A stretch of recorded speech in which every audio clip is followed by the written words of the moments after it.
In this video lecture, we will learn about the ratio analysis. In the first part of the video, we will discuss only the definition, advantage, usage and limitations and various type of the ratios. What is the meaning of the ratio? Ratio आखिर होता क्या है, ratio को कैसे define किया जाता है? तो meaning of ratio, ratio is the relationship between two figure expressed in the arithmetical terms is called ratio. कोई भी दो नंबर्स जैसे 500 और 300, 200 और 300, इनके बीच में जब रिलेशंस को शो किया जाता है तो इस रिलेशन को ही हम लोग रेशियो कहते हैं. But how to compute the relations? अब रिलेशंस को हम लोग कैलकुलेट कैसे करते हैं? टू फिगर्स तो हमें मालूम है, 500 है, एक 300 से. तो the ratio is simply one number express in term of another number. It is founded by dividing the one number into the other. Means जैसे एक फिगर हमने आपको बताया 500 है, दूसरी फिगर हमने बताया आपको 300 है. अब रेशियो कैसे कैलकुलेट करेंगे? 500 डिवाइडेड बाई 300. मीन्स एक फिगर को दूसरी फिगर से डिवाइड किया जाता है, तभी हम रेशियो को कैलकुलेट करते हैं. अब बात आती है कि अकाउंटिंग रेशियो क्या है. There are the various item in the accountancy such as sales, purchase, stocks, prepaid expenses, capital employed, creditors, debtors, prepaid expenses, various fixed assets, machinery, plant, building, various type of the loan, debentures, current liabilities. So there are the various items of the accountancy. And when we show the relationship between any of two items which is related with the accountancy, so such type of ratio is called accounting ratio. अब हम लोग बात करेंगे कि आखिर accounting ratio को express कैसे किया जाता है. अकाउंटिंग रेशियो को किन किन फॉर्म में लिखा जा सकता है या किन किन फॉर्म में एक्सप्रेस किया जा सकता है. तो रेशियो में भी express in the following 4 ways. Ratio को 4 तरीके से कैलकुलेट किया जा सकता है, 4 तरीके से एक्सप्रेस किया जा सकता है. तो first is the proportion ratio, pure ratio और simple ratio. It is express by the simple division of one number by another. जैसे हमने आपको बताया कि 500 एक नंबर से, 300 एक नंबर से, रेशियो निकालने के लिए हम लोग क्या करेंगे? 500 को 300 से डिवाइड कर देंगे. For the example of current assets of a business, example of current assets of a business are rupees 2 lakhs. इन्होंने कहा है कि जो करंट एसेट्स है बिजनेस के वो 2 lakhs हैं and it's current liabilities are 1 lakhs. The ratio of current assets to current liabilities will be 2:1. Means 2 lakh divided by 1 lakh. The answer is 2:1. जब हमारा रेशियो 2:1, 3:1, 1:1, 4:1 में एक्सप्रेस किया जाता है तो इस तरह के रेशियो को हम लोग प्रपोर्शन रेशियो, प्योर रेशियो या सिंपल रेशियो कहते हैं.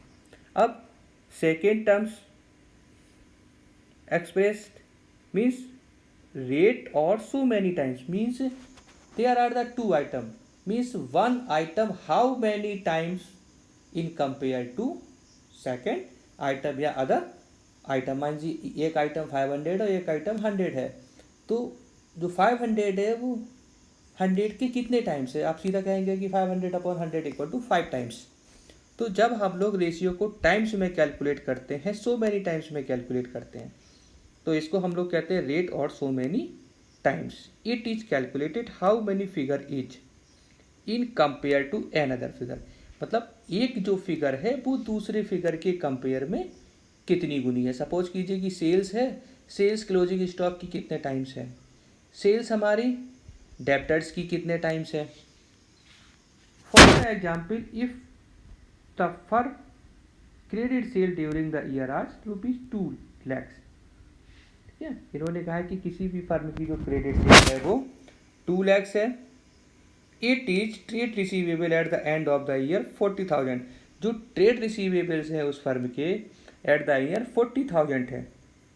The turnover ratio is 2 lakhs, means 2 lakhs upon 40,000 equal to 5 times, mean 2 lakhs means sales upon trade receivable, means जो सेल्स है, जो हमारी क्रेडिट सेल्स है, वो हमारे ट्रेड रिसीवेबल्स की 5 times है. It show that the credit sale are 5 times in compare to trade receivables. ये 5 times क्या दिखाता है कि हम जितनी भी सेल करते हैं वो हमारे डेप्टर्स की, हमारे ट्रेड रिसीवेबल्स की 5 times होती है. ओके. अब इसके बाद हम लोग जो थर्ड तो रेशियो एक्सप्रेस करते हैं in the form of percentage, means net profit हमारी सेल्स की कितनी परसेंट है, ग्रॉस प्रॉफिट हमारी सेल्स की कितनी परसेंट है, जेड में सेलिंग एक्सपेंसेस हमारे सेल्स के कितने परसेंट हैं, एडमिनिस्ट्रेटिव एक्सपेंसेस हमारे सेल के कितने परसेंट हैं. तो जो थर्ड फॉर्म है एक्सप्रेस करने का वो है percentage. In this type the relationship between the two figure is express in the 100. जब कोई भी रिलेशनशिप परसेंटेज की फॉर्म में एक्सप्रेस किया जाता है, 100 के फॉर्म में एक्सप्रेस किया जाता है. For the example the firm capital 10 lakh, firm की जो कैपिटल है वो 10 लाख है और जो प्रॉफिट है वो हमारी 2 lakhs है. अब रेशियो का और कैपिटल का अगर हम लोग कैपिटल का और प्रॉफिट का जो रेशियो निकालेंगे तो हम क्या निकालेंगे कि 2 lakh into 100 upon 10 lakhs, means जो प्रॉफिट है वो टोटल कैपिटल एम्प्लॉयड की 20% है. इसके बाद बात आती है फ्रैक्शन. फ्रैक्शन का मीन्स होता है 1/5, 1/2, 1/3, 3/5. फ्रैक्शन से net profit is 1/5 of capital. अब फ्रैक्शन क्या कहेगा कि जो नेट प्रॉफिट है वो कैपिटल की 1/5 है. जब हम फ्रैक्शन के रेशियो में मीन्स A/B, C/D के रूप में जब हम लोग अपने रेशियो को एक्सप्रेस करते हैं, इसको हम लोग फ्रैक्शन कहते हैं. While calculating a ratio, it should be understood that the desirable to divide the more favorable figure by less favorable figures.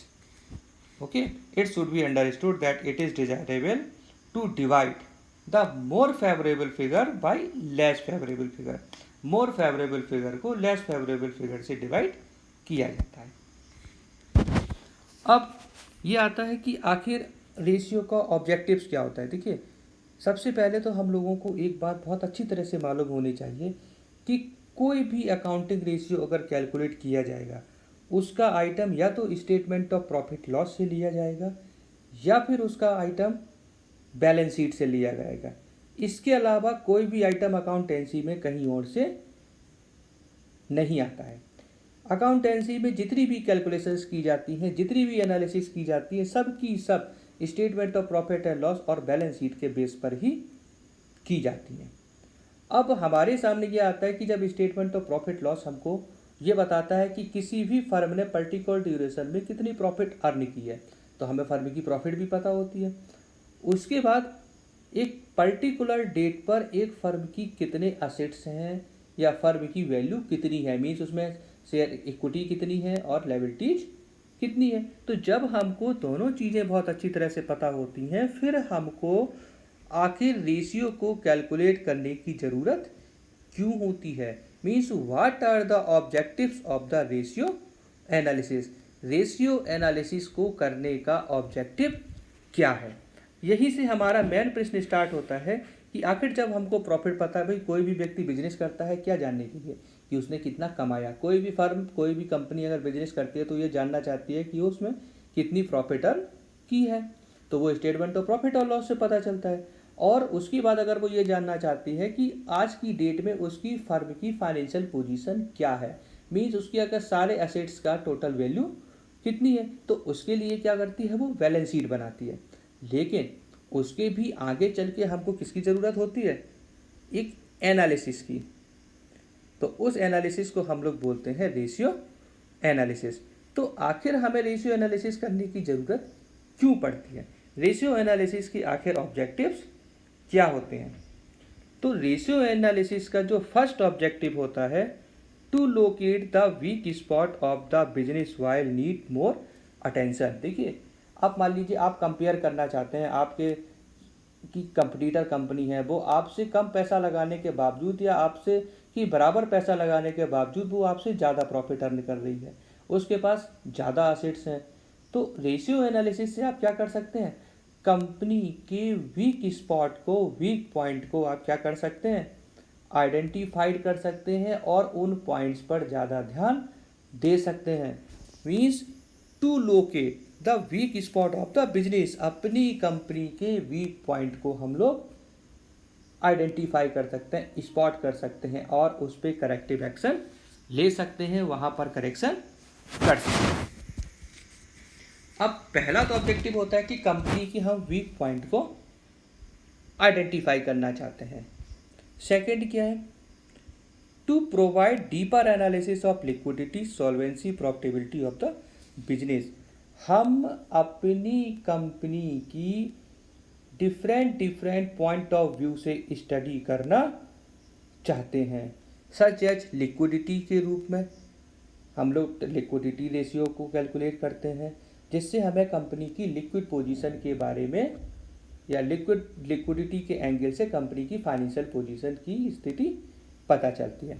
इसके बाद सॉल्वेंसी की रेशियो की सहायता से हम कंपनी की long term financial positions, company की रिस्क की पोजीशन, स्ट्रेंथ के बारे में पता करते हैं कि लॉन्ग टर्म फंड की एंगल से फर्म की क्या पोजीशन है।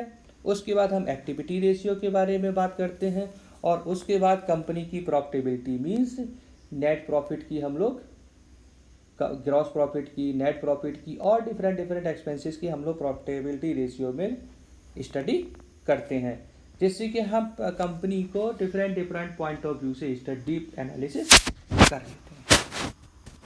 इसके बाद अब हम लोग बात करते हैं थर्ड पॉइंट की, कि आखिर दो ऑब्जेक्टिव भी है कंपनी का, हम डीप स्टडी करना चाहते हैं, दूसरी हम कंपनी के वीक पॉइंट को आइडेंटिफाइड करना चाहते हैं। अब नेक्स्ट क्या है, to provide information making the cross sectional analysis for making the comparison with selected firm. अब मान लीजिए कि ये आपकी फर्म है या एक फर्म है, मान ली पेप्सी है, वो क्या करना चाहती है, पेप्सी को कोक से अपनी कंपेयर करना चाहती है। भाई उसी के जैसे कंपटीटर है, जितने ब्रांड वो निकालती है उसी के टक्कर के ब्रांड वो निकालती है, जितनी मार्केट में पहुंच उसकी है उतनी मार्केट में शेयर की पहुंच उसकी है। लेकिन कभी कभी क्या होता है कि एक कंपनी जो पेप्सी है, वो पेप्सिको है, वो क्या करना चाहती है कि डिफरेंट एंगल से कोक से अपनी कंपेयर करना चाहती है। तो इसके लिए वो क्या करेगी, रेशियो एनालिसिस करेगी, अपने यहाँ के रेशियो कैलकुलेट करेगी, उनके यहाँ के रेशियो कैलकुलेट करेगी, फिर कैलकुलेट किए हुए रेशियोज के बीच में आपस में कंपेयर करेगी कि किस रेशियो में हमारी कंपनी उनसे बेहतर है, किन रेशियो में उनकी कंपनी हमसे बेहतर है, वो कौन से फैक्टर्स हैं जिनके कारण हमारी कंपनी उनकी कंपनी से बेहतर नहीं कर पा रही है, और वहीं पर वो इम्प्रूवमेंट करने की, करेक्शन करने की कोशिश करती है। इसके बाद जो नेक्स्ट आता है, to provide the information making time series analysis.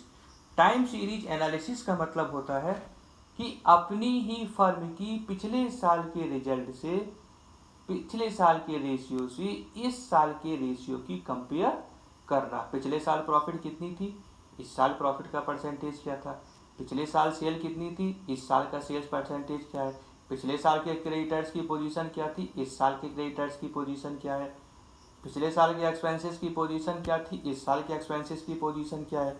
Means जो रेशियो एनालिसिस है वो अपनी ही फर्म की लास्ट ईयर से करंट ईयर के डेटा की कंपैरिजन करती है। अगर उसे लगता है कि पिछले साल का पोजीशन बेहतर थी तो वो, और इस साल पोजीशन ठीक नहीं है, तो वो ये देखेगी कि इस साल के सारे रेशियोज का लास्ट ईयर के रेशियोज से क्या करेगी, वो कंपेयर करती है, और उसके बाद वो उन वीक पॉइंट्स को ढूंढ लेती है कि कहाँ पर उसने पहले बेहतर किया था, इस साल वो बेहतर नहीं कर पा रही है, जिससे हमारी कंपनी की परफॉर्मेंस अच्छी नहीं हो पा रही है। तो वो उन पॉइंट्स को आइडेंटिफाई करके इम्प्रूव करने की कोशिश करती है। उसके बाद हमारा जो एक और ऑब्जेक्टिव्स होता है, to provide the information useful for making estimate preparing the plan for the future. अब देखिए, अगर हमें फ्यूचर में अपनी कंपनी का एक्सटेंशन करना है, कंपनी की ग्रोथ करनी है, कंपनी की सेल्स बढ़ानी है, कंपनी की प्रॉफिट बढ़ानी है, कंपनी का हमें कुछ भी प्लानिंग करनी है, बजट बनाना है, आगे के लिए हमें नए रिक्रूटमेंट्स करने हैं, नए प्लांट को परचेज करना है, ब्रांच का एक्सटेंशन करना है, तो उसके लिए भी कंपनी को अपनी फाइनेंशियल पोजीशन की एग्जामिनेशन करनी होती है कि क्या उनकी करंट फाइनेंशियल पोजीशन उनको ऐसा करने की परमिशन देती है या नहीं देती है। अब इसके बाद हम लोगों का नेक्स्ट आता है helpful in analysis of the financial statement. देखिए, रेशियो एनालिसिस क्या है? रेशियो एनालिसिस एक फाइनेंशियल स्टेटमेंट की एनालिसिस करने की यूजफुल डिवाइस होती है।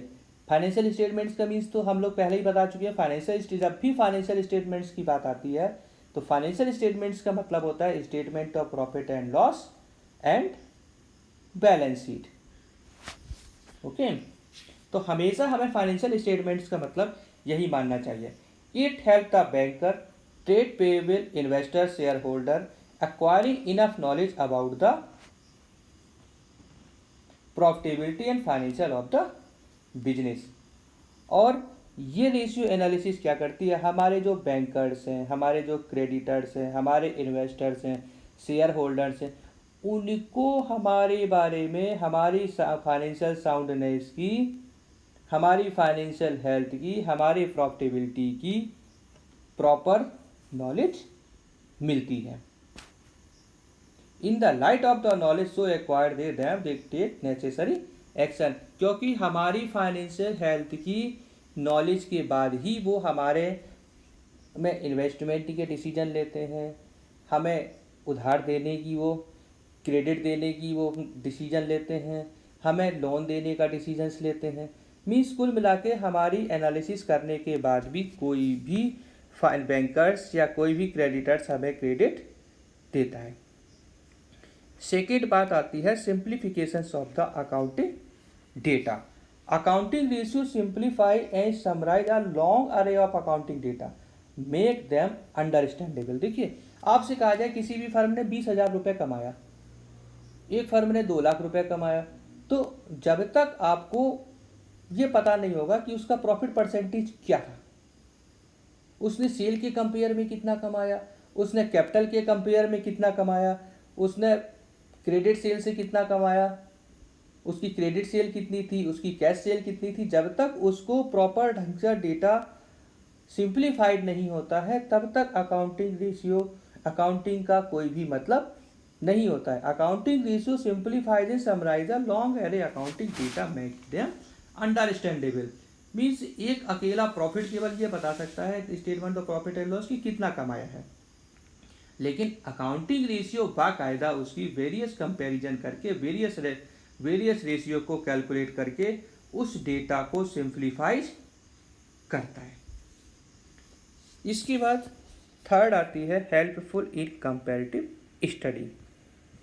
With the help of the ratio analysis, comparison of profitability and financial soundness can be made between firm and another। देखिए, रेशियो एनालिसिस की हेल्प से ही एक फर्म का दूसरी फर्म के साथ कंपैरिजन हो सकता है, अपनी ही फर्म का अपने लास्ट ईयर के डेटा के साथ कंपेयर किया जा सकता है। तो ये रेशियो एनालिसिस से ही पॉसिबल होता है कि हम अपने करंट ईयर की प्रॉफिटेबिलिटी को, करंट ईयर की सॉल्वेंसी को लास्ट ईयर की सॉल्वेंसी ऑफ प्रॉफिटेबिलिटी से कंपेयर कर सकते हैं, या हम अपनी कंपनी की करंट ईयर के रेशियोज का अपनी कंपटीटर कंपनी के साथ कंपेरिजन कर सकते हैं। Fourth point, helpful in locating the weak spot of the business. जैसा कि ऑब्जेक्टिव में भी फर्स्ट ऑब्जेक्टिव क्या था कि कंपनी का रेशियो एनालिसिस करने का ऑब्जेक्टिव ये होता है कि कंपनी में वेयर इज द प्रॉब्लम्स, कहाँ पर प्रॉब्लम्स है उस प्रॉब्लम्स को आइडेंटिफाइड करना और आइडेंटिफाइड करने के बाद उसमें इम्प्रूवमेंट करना। देखिए आपको पता है कि आपकी कंपनी में कमी है, कहीं ना कहीं कुछ ना कुछ तो गलत हो रहा है, लेकिन फॉर व्हाट पॉइंट, किस पॉइंट्स पर गलती हो रही है, कहाँ पर आपको इम्प्रूवमेंट की ज़रूरत है, तो उस पॉइंट को आइडेंटिफाइड करने में अकाउंटिंग रेशियो की ही ज़रूरत होती है। इसके बाद बात होती है helpful in finance, helpful in forecasting. Forecasting का मतलब होता है कि फ्यूचर के बारे में प्लानिंग करना। मान लीजिए कि कोई भी फर्म है 10,000 का सेल करती है, तब उसे एवरेज के तौर पर 2 lakhs की स्टॉक की रिक्वायरमेंट होती है। लेकिन अब अगर वो ये कहना चाहती है कि वो अपनी सेल को 10,000 से इंक्रीज करके 10 लाख से इंक्रीज करके 15 लाख को करेगी, तो फिर अब पहले स्टॉक कितना था सेल का, 20% था। अब भी अगर सेल के कंपेयर में स्टॉक हमारा 20% होगा, तो हमें स्टॉक की वैल्यू भी 2 लाख से इंक्रीज करके 3 लाख करनी होगी। तो ये हमें कैसे पता चलता है? ये हमें अकाउंटिंग रेशियो से ही पता चलता है कि जो हमारा स्टॉक था वो सेल्स का 20% था, तो जब सेल हमारी 15 लाख हो जाएगी तो स्टॉक भी उसका 20% होगा, मीन्स 2 लाख से बढ़ करके 3 लाख रुपीज़ तक हो जाएगा। इसके बाद estimate about the trend of the business. If accounting ratio are prepared for a number of years, they will reveal the trend of cost, revenue from operation, profit and other important fact। देखिए जो ratio analysis है year by year हम लोग calculate करते रहते हैं, तो जब हम लोग ईयर बाय ईयर इसको कैलकुलेट करेंगे तो हमें कॉस्ट का भी ट्रेंड पता चलेगा, कॉस्ट किस रेशियो में बढ़ रही है। हमें रेवेन्यू फ्रॉम ऑपरेशन में सेल्स का भी ट्रेंड पता चलेगा, हमको प्रॉफिट्स का भी ट्रेंड पता चलेगा। तो इस हिसाब से हम जब हमें पिछली 4 या 5 साल की, 8 या 9 साल की, कई साल का डेटा होगा, तो हमें एक ट्रेंड पता चलेगा कि किस रेट से फ्लक्चुएशन हो रहा है या किस रेट से लगातार आगे बढ़ा जा रहा है या किस रेट से डिक्लाइन कोई आइटम्स हो रहा है।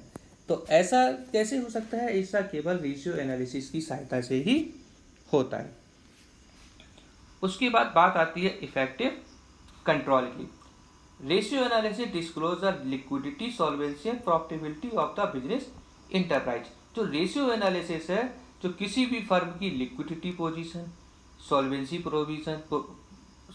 पोजीशन और प्रॉफिटेबिलिटी पोजीशन को शो करता है।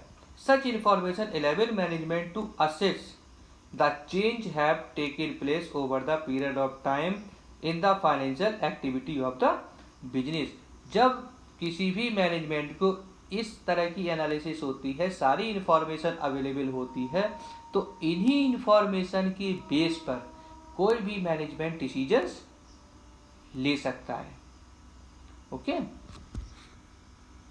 Study of financial soundness. Ratio analysis disclose the position of business with different view point. देखिए रेशियो एनालिसिस क्या करती है, जैसे डेब्ट इक्विटी रेशियो क्या है, डेब्ट इक्विटी का रिलेशंस को बताता है। लिक्विडिटी रेशियो क्या है, कंपनी की लिक्विडिटी पोजीशन को बताता है। प्रॉफिटेबिलिटी रेशियो क्या है, तो प्रॉफिटेबिलिटी रेशियो में net profit ratio, net profit का रेवेन्यू फ्रॉम ऑपरेशन से कंपेयर करता है, ग्रॉस प्रॉफिट का रेवेन्यू फ्रॉम ऑपरेशन से कंपेयर करता है, एक्सपेंसेस का डिफरेंट आइटम से कंपेयर करता है।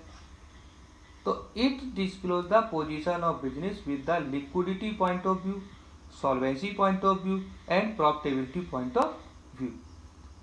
With the help of such study, we draw conclusion regarding the financial health of the enterprises. तो इन्हीं सब चीज़ों की पॉइंट ऑफ व्यू से स्टडी करने के बाद ही हम किसी भी फर्म की फाइनेंशियल हेल्थ को कंक्लूड कर सकते हैं। फाइनेंशियल हेल्थ को हम लोग कंक्लूड कर सकते हैं। अब बात आती है कि ठीक है, जब अकाउंटिंग रेशियो में इतनी ज़्यादा अच्छाइयाँ हैं तो इसकी कुछ ना कुछ लिमिटेशंस भी होती हैं, क्योंकि जब किसी टूल्स की लिमिटेशंस आती है उसके बाद ही हम किसी नए एडवांस टूल की ज़रूरत होती है। तो सबसे पहला लिमिटेशंस क्या है अकाउंटिंग रेशियो की? False accounting data gives false result. जो हमारा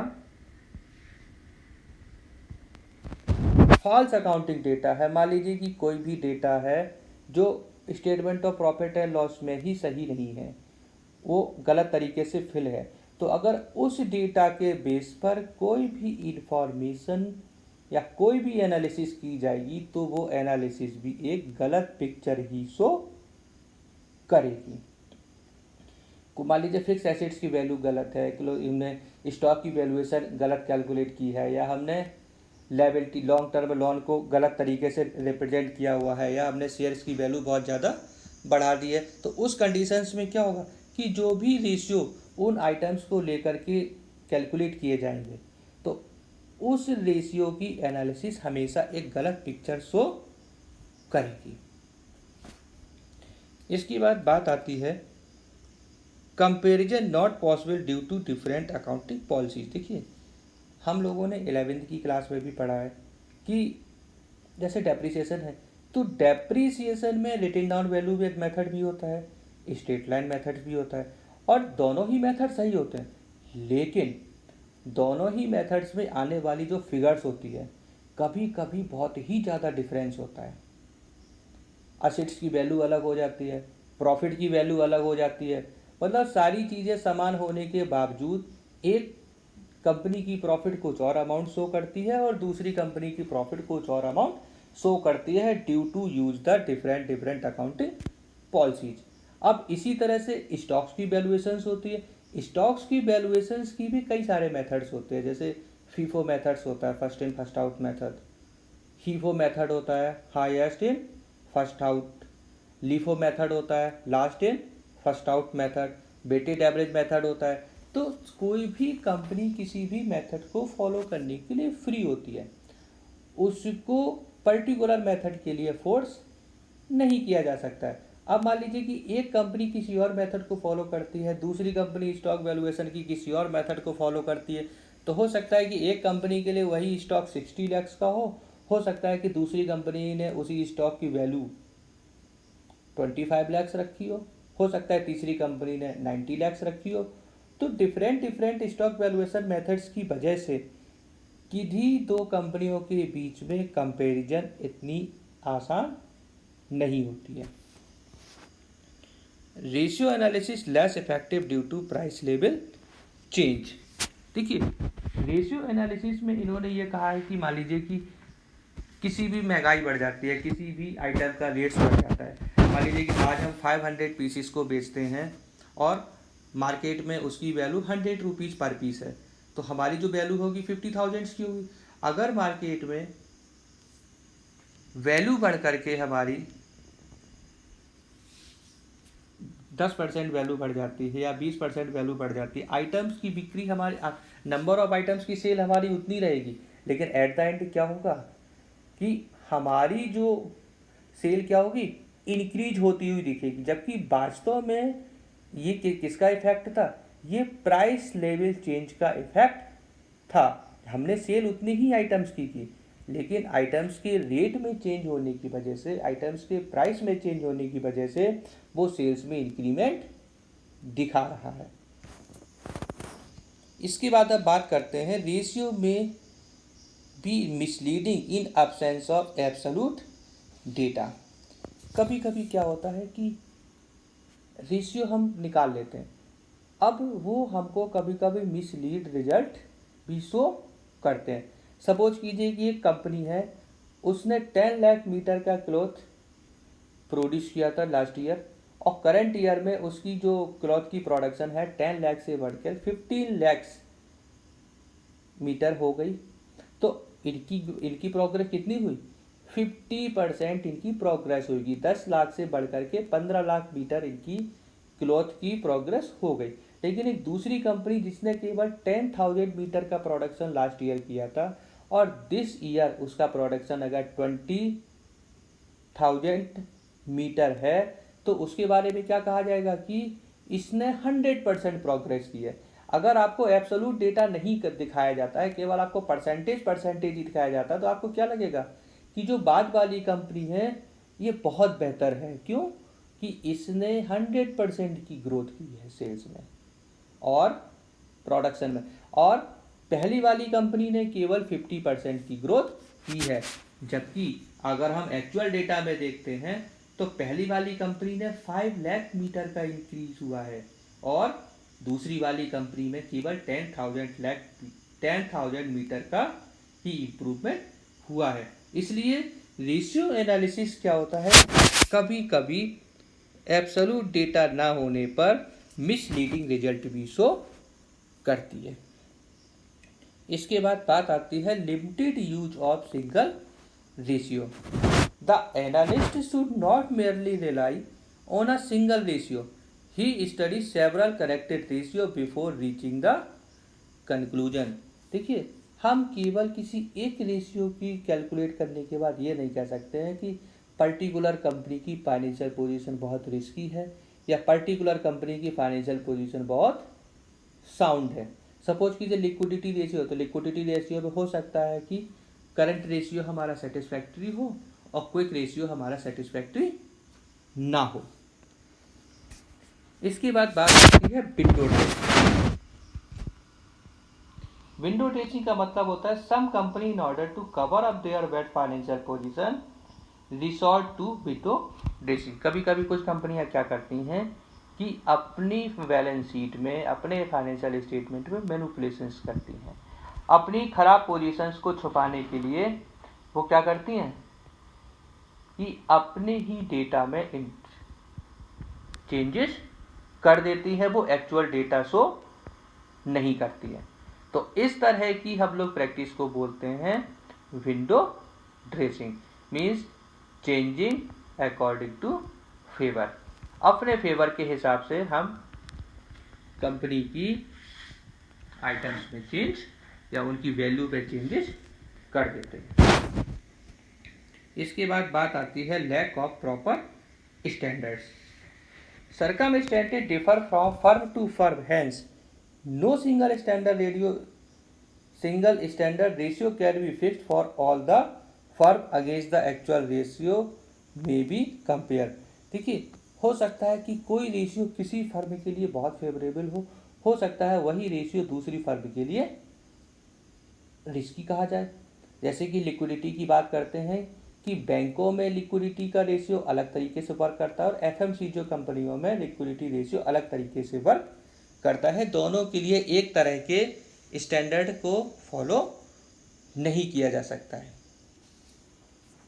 for example, the current ratio of 2:1 is generally accepted as an ideal ratio, which mean the current assets should be at least twice in compare to current liabilities. ये माना जाता है कि जो current ratio है, जो करंट एसेट्स है, वो करंट लायबिलिटीज का एटलीस्ट ट्वाइस होना चाहिए। मीन्स करंट एसेट्स को करंट लायबिलिटीज से दुगना होना ही चाहिए। अगर इससे कम है तो उसको हम बेहतर नहीं मानते हैं, ये जनरल कहा जाता है।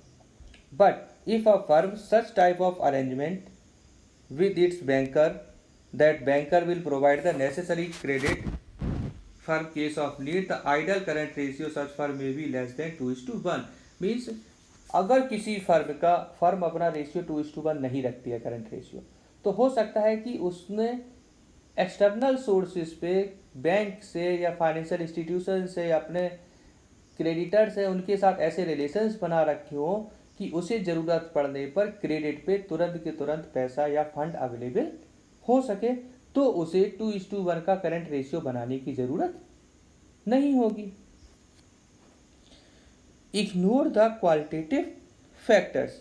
इग्नोर द क्वालिटेटिव फैक्टर्स का मीन्स होता है कि ratio analysis is a quantitative measurement of the performance of business. देखिए, जो रेशियो एनालिसिस क्या कहता है कि रेशियो एनालिसिस केवल क्वांटिटेटिव फॉर्म की बात करता है, कितने परसेंट, कितने टाइम्स, 2:1, 4:, फ्रैक्शन के बारे में बात करता है, ठीक है ना। ये बहुत सारी चीज़ों के बारे में बात करता है, ये फ्रैक्शन के बारे में बात करता है, लेकिन ये क्वालिटेटिव फैक्टर्स को पूरी तरह से इग्नोर कर देता है। It ignore qualitative factors which are also essential for interpretation. For example, credit may be guaranteed to a customer on the basis of certain ratio of his business, but the character and managerial ability of the customer must be taken into consideration. हम किसी भी व्यक्ति को उधार देने के पहले उसकी करेक्टर्स, उसकी रीपेमेंट करने की हैबिट, उसकी हिस्ट्री के बारे में चेक करते हैं कि यहीं ऐसा तो नहीं है कि वो कैपेबल तो है लेकिन वो नियत से हमारा पैसा पे करना नहीं चाहता हो, उसने ज़्यादातर लोगों का पैसा दबा रखा हो, तो फाइनेंशियल रेशियो क्या कहेगा कि नहीं उसकी पे एबिलिटी अच्छी है, उसको पैसा दिया जा सकता है। लेकिन हमारा करेक्टर के एंगल से क्या कहेगा, उसने ज़्यादातर लोगों से उधार ले रखा है लेकिन वो उसको वापस करने में आनाकानी कर रहा है। लेकिन रेशियो एनालिसिस इस तरह के क्वालिटेटिव फैक्टर को इग्नोर कर देता है। उसके बाद ratio alone are not adequate for proper conclusion. देखिए, अकेले एक रेशियो से किसी भी तरह का कंक्लूजन पे नहीं पहुंचा जा सकता है। Ratio derived from analysis of investment are not sure indicator of good और बैड फाइनेंशियल पोजीशन और प्रॉफिटेबिलिटी ऑफ द फर्म। केवल रेशियो एनालिसिस से के बेस पर हम ये नहीं कह सकते हैं कि किसी भी फर्म की फाइनेंशियल पोजीशन बहुत अच्छी है या किसी भी फर्म की फाइनेंशियल पोजीशन बहुत खराब है। They merely indicate the probability of favourable और अनफेवरेबल पोजीशन। ठीक है, वो केवल ये बताता है कि फर्म की पोजीशन फेवरेबल है या फर्म की पोजीशन अनफेवरेबल है। The analysis has to carry out further investigation and exercise of his judgement arriving the correct diagnosis. उस रेशियो के बेस पर जब डिफरेंट टाइप के रेशियो को कैलकुलेट किया जाता है तो एनालिस्ट का काम क्या है, उस रेशियो के बेस पर वो अपना एनालिसिस करते हैं, वो अपना जजमेंट करते हैं और उस रेशियो के बेस पर कोई एनालिसिस के बाद ही वो किसी पर्टिकुलर डिसीजंस पर पहुंचते हैं। Effect of personal ability and bias of the analyst. Effect of personal ability and bias of analyst. Another important point to keep in mind is that different person draw the different meaning of different terms such as profit. तो बहुत से लोग profit को लेते हैं profit before interest and tax, profit after tax, profit after interest before tax. Means profit के बारे में ही बहुत सारे लोग अलग अलग तरीके के टर्म्स का यूज करते हैं और उनके बारे कॉन्सेप्ट भी अलग अलग होते हैं। जब आप एक ही प्रॉफिट को हर व्यक्ति अलग अलग अमाउंट की प्रॉफिट के हिसाब से उसको कंसीडर करेगा तो फिर क्या होगा, एनालिस्ट उसका सही ढंग से एनालिसिस नहीं कर हो सकता। हमारे एनालिसिस में आंसर कुछ और आए, दूसरे के एनालिसिस में हो सकता है आंसर कुछ और आए।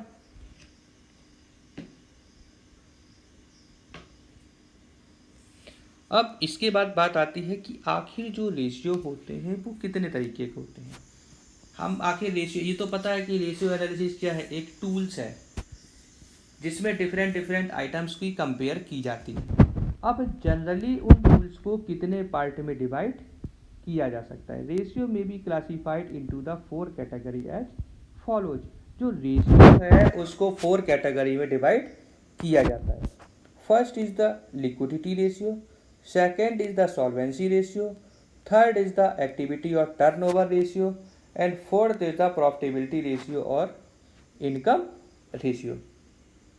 तो लिक्विडिटी रेशियो एक ऐसा रेशियो होता है जो किसी भी फर्म की लिक्विड पोजीशंस की बारे में बताता है, उसकी शॉर्ट टर्म पे एबिलिटी को बताता है कि ये फर्म अपने शॉर्ट टर्म क्रेडिटर्स को पेमेंट करने में कितनी कैपेबल है, इसके पास करंट एसेट्स कितना अवेलेबल है, करंट लायबिलिटीज कितनी है और इनका करंट एसेट्स और करंट लायबिलिटीज का या क्विक एसेट्स और करंट लायबिलिटीज के बीच में किस तरह का रिलेशंस है, फर्म अपनी शॉर्ट टर्म लायबिलिटीज को पे करने में भी कैपेबल है या नहीं है। इसको हम लोग नेक्स्ट वीडियो लेक्चर में भी डिस्कस करेंगे डिटेल में। उसके बाद solvency ratio. Solvency ratio means क्या होती है, ये एक तरह की लॉन्ग टर्म सॉल्वेंसी के बारे में बात करता है। लॉन्ग टर्म सॉल्वेंसी होती है जो मेन रूप से share holders funds, long term borrowing के बारे में, तो असेट्स, टोटल असेट्स के बारे में बात करती है। तो ये डिफरेंट डिफरेंट तरीके के रिलेशंस को उनके बीच में शो करता है। इसके बाद एक्टिविटी एंड टर्नओवर रेशियो, ये डिफरेंट डिफरेंट एक्टिविटीज़ के बारे में, debtor turnover, stock turnover, creditors turnover, debtor velocity के बारे में ये बात करते हैं। इसके बाद आती है profitability ratio, net profit ratio, gross profit ratio के बारे में ये बात करते हैं। तो क्या होता है कि ये कॉन्सेप्ट है कि आखिर रेशियो है क्या, रेशियो की आखिर क्या ऑब्जेक्टिव्स होते हैं, रेशियो के क्या यूजेज होते हैं, क्या एडवांटेज होते हैं, क्या लिमिटेशंस होती हैं, और रेशियो कितने तरीके के होते हैं। लेकिन सबसे बेसिक चीज़ हमारे लिए ये होती है कि जब तक हमको statement of profit and loss की नॉलेज नहीं होगी तब तक हम रेशियो को कैलकुलेट कर ही नहीं सकते, क्योंकि हमें पता ही नहीं होगा कि इक्विटी और लायबिलिटीज़ की वैल्यू हमेशा असेट्स, टोटल असेट्स के बराबर होती है। तब तक हम रेशियो के क्वेश्चन में कुछ नहीं कर सकते। जब तक हमें ये पता नहीं होगा कि फिक्स एसेट्स में क्या क्या आता है, शेयर होल्डर फंड में क्या क्या आता है, करंट एसेट्स कौन से होते हैं, करंट लायबिलिटीज़ कौन सी होती है, तब तक हम रेशियो को कैलकुलेट नहीं कर सकते। हम कर भी लेंगे लेकिन हम उनको समझ नहीं सकते हैं। तो जब तक हमें बैलेंस शीट की नॉलेज नहीं होगी, statement of profit and loss की नॉलेज नहीं होगी, तब तक हम अपने रेशियो को कैलकुलेट नहीं कर सकते हैं, ना ही हम किसी भी तरह के कंक्लूजन को ड्रॉ कर सकते हैं।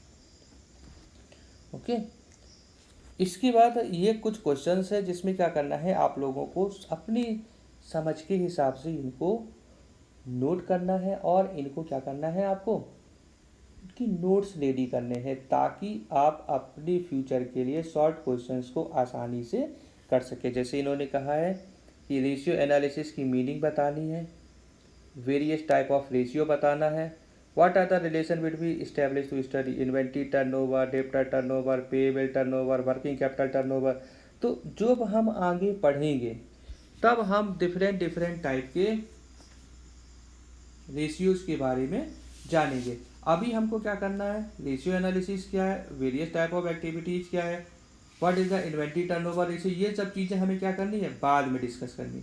हम केवल अभी रेशियो के बारे में, रेशियो के टाइप्स के बारे में, उसके बाद रेशियो की जो इम्पोर्टेंस है, जो टूल्स है, उसके बारे में ही समझेंगे। ओके।